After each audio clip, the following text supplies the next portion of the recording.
Welcome to JHart Modelworks. In this video I'm going to show you a quick and simple way to scratch build some very nice side mirrors like the ones I'm using on my 41 Chevy pickup by Revell. Welcome to my workbench. Let's get started. So looking through the kit for the 41 Chevy pickup, there's only one mirror, and that kind of bugs me. Also, looking at this mirror, there's some flaws to it. There's a flat spot on the arm right here.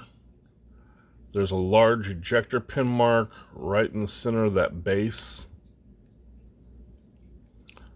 And there's a pretty big sink in the middle of the mirror face itself.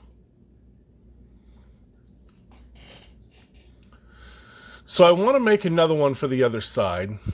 And since the one that I'm going to make won't match this one exactly, and there's issues with this one, I'm going to end up making two. So before we get started, let's go through the tools and materials we'll be using. There's some sheet styrene. A long time ago, I bought about 4 sheets of this 12-inch by 24-inch by 0.02-inch thick sheet styrene for like 10 bucks or less from Amazon. It's thin, it's super easy to work with. I have tons of it left. I like to cut it into small pieces just to make it easier to work with on my space here.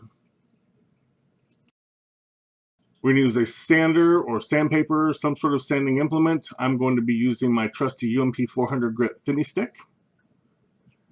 A measuring device. I love these small metal rulers as they're easy to work with, make great straight edges, and I can't cut through them by accident. A fine tip permanent marker. A hole punch. This is one of those cheap 1/4-inch hole punches we used to use in school as kids way back in the day. You can get these from Staples or Hobby Lobby or whatnot. It just happens to be the perfect size for what I need. We're going to be using some 20 gauge jewelry wire. You can also use the number 501 piano wire from K&S if you have it. But this stuff is really hard to cut. It's really hard to bend. It's going to be really hard on your tools. It will hold up a lot better than the jewelry wire will. The jewelry wire will be more likely to get bent if the kit gets hit or something. But the piano wire is harder to work with. Both are the same 0.81 millimeters in thickness.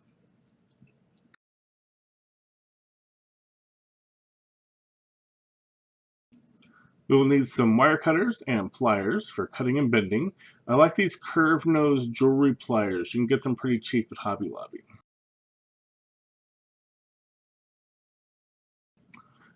Next, we're going to use some UV glue. This is the cheap Amazon knockoff stuff. It's like 10 bucks for 4 pens of this stuff as opposed to like 30 bucks for a tube of Bondic. We will be using a good bit of this stuff, so I say go with this cheaper stuff instead. It holds up just as strong, especially for what we're doing with it. We'll be using some form of paint. I haven't decided on the color yet, and we won't be focusing on painting. And finally, some metal foil. You can use good old bare metal foil. Everyone loves it. Everyone has it. Everyone knows it. I did get some new stuff in from Hasegawa I want to try out. This is their mirror finish. As you can tell, there's a definite difference in the finish between the two, so I want to give this stuff a try. The first thing we need to do is take a couple of measurements. First measurement we need is going to be this mirror face. It's going to be right at 6 millimeters or 1/4 inch. And the second measurement we're going to need is going to be the length of this arm, which we're looking at right at about 12 to 13 millimeters. Okay, so normally what I would do, and the first thing I thought of would be to take some plastic rod, cut a chunk off, stick it in a drill, and use sander, some metal files and whatnot, and just round it and sand it until I got a small dome shape, then cut that off and use that as my mirror. The problem is that I don't have anything that's large enough to make this mirror face. and the only thing I can find online is ABS, which I'm not sure if that's the same as styrene or not. And honestly, I don't really want to buy more plastic just for this one small little project. So I was looking around through my stuff, I saw the hole punch, and I had an idea. So I'm going to take my hole punch, and I'm going to punch out 2 perfectly round 1/4 inch blanks through my sheet plastic. This is going to give me 2 perfectly round 1/4 inch circles. And these are going to perfectly match the mirror face.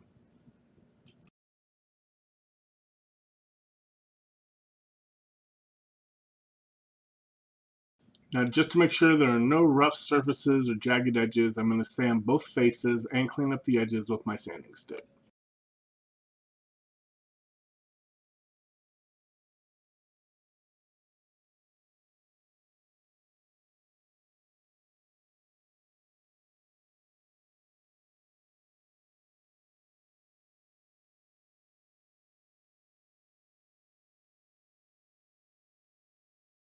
Now we're going to work on the arm. We're going to take some of our jewelry wire, and the first thing we want to do is get it as straight as possible. If you're using the piano wire, you don't have to worry about this, as it will automatically be straight. It won't want to bend.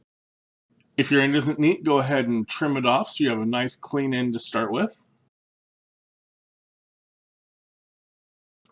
Now we're going to take our pliers, and we want to take a small amount, just about this much, and we want to bend it to a 90-degree angle. This is going to form the top of the arm that the mirror will attach to.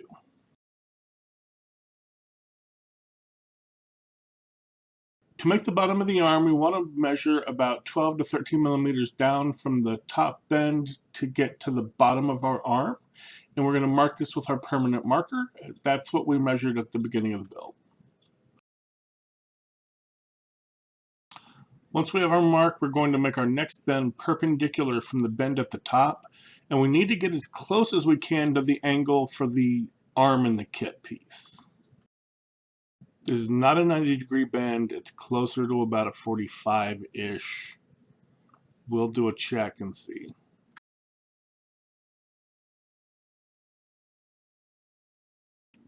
Nope, that's not it. So I bent it back a bit, and I'm measuring it against the other one I made for the other side, which is already at the right angle, and that's much better. At the end of the build, when we go to add them into the body, we'll end up cutting almost all of the bottom off. But for now, we're going to leave them long to give us a good place to hold the parts. Next, we're going to make the back side of the mirror. This is where the second cool idea came in that I wanted to share with you guys. Initially, I was going to make this with some putty. Get a rough blob and then sand it and smooth and get it to shape. I have some Tamiya putty. It dries kind of grainy. It's rough. It can crack. And as a lacquer putty, there's always a chance it'll shrink if it gets hit with some lacquer paint.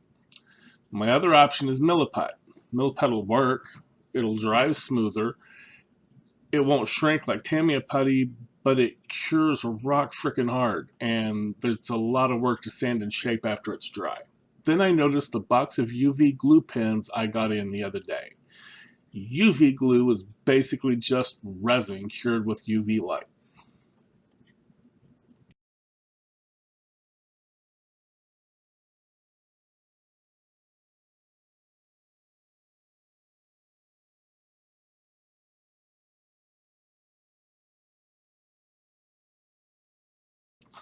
So what we're going to do is we're going to put some of this UV glue down on the circles we cut out with our punch earlier.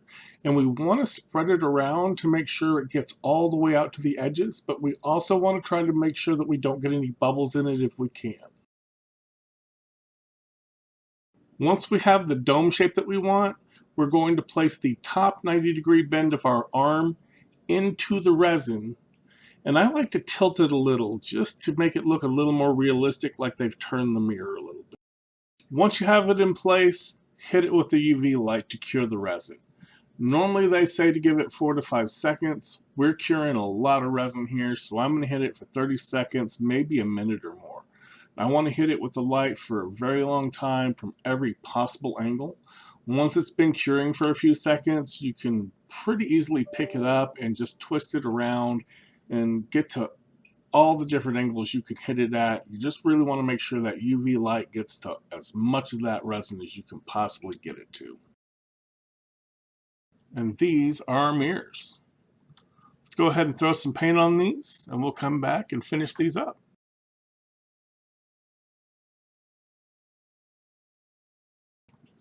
I ended up making 2 sets of mirrors as I'm torn between color options for the truck build. I made one set in chrome. This is Gravity Spain's McLaren Chrome Effect. Gravity has a really nice set that provides a gloss enamel black and a really thin chrome lacquer similar to an Alclad. Now you're supposed to let the enamel black cure for 2 days before you spray the chrome. I let it sit for like overnight. It was still a little tacky when I sprayed the chrome. My thought is that that will actually help that chrome adhere to the black better so it won't rub off as easy. I also made a set in Splash Paint's Candy Black over Zero's Medium Silver base. Now the next step of the process will be easier to see on these Candy Black mirrors, so for the rest of this video we're going to continue using these mirrors. For the next step, we're going to go back to our hole punch and we're going to punch a matching circle in the Hasegawa mirror finish foil. Now this did let me down a little bit. I guess my hole punch just wasn't sharp enough. Maybe it's old and a bit dull, but I just couldn't get it to punch cleanly through both the foil and the backing. Maybe my display circle cutter would have done a better job, but we're going to live with it for right now.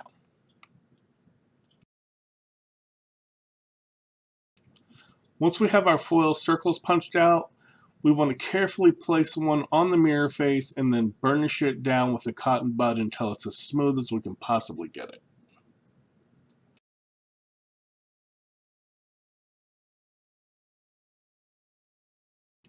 And here we have 2 simple, really easy to make mirrors. I did end up making some nicer mirror faces using my display circle cutter instead of the ones with the rough edges from the hole punches. These just really look a lot nicer. The cut is a lot cleaner off that circle cutter. These will work for a lot of muscle cars as well, guys. Just cut the arms down to a reasonable length for a car instead of a truck, and you've got some really nice side mirrors for those kits that either don't come with any, or maybe come with those horrible rectangular ones, or maybe come with, old parts that are poorly formed or have a lot of flash or something.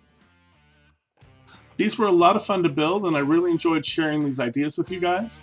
Stay tuned for more videos for mine and Chris's buddy builds, and don't forget to check out Chris's channel to see what he has going on his build as well. I'll be sure to put a link in the description, and I'll catch you next time. If you enjoyed the video, please hit the like button. Also, feel free to leave comments, feedback, critique, or anything else in the comments section below. I enjoy interacting with all my viewers in the comments section and try to reply to all the comments I receive. If you want to catch future videos, please consider subscribing to my channel and make sure you click the bell notification icon so you can be notified when I upload new videos. As always, thank you for watching, keep modeling, and have a great day.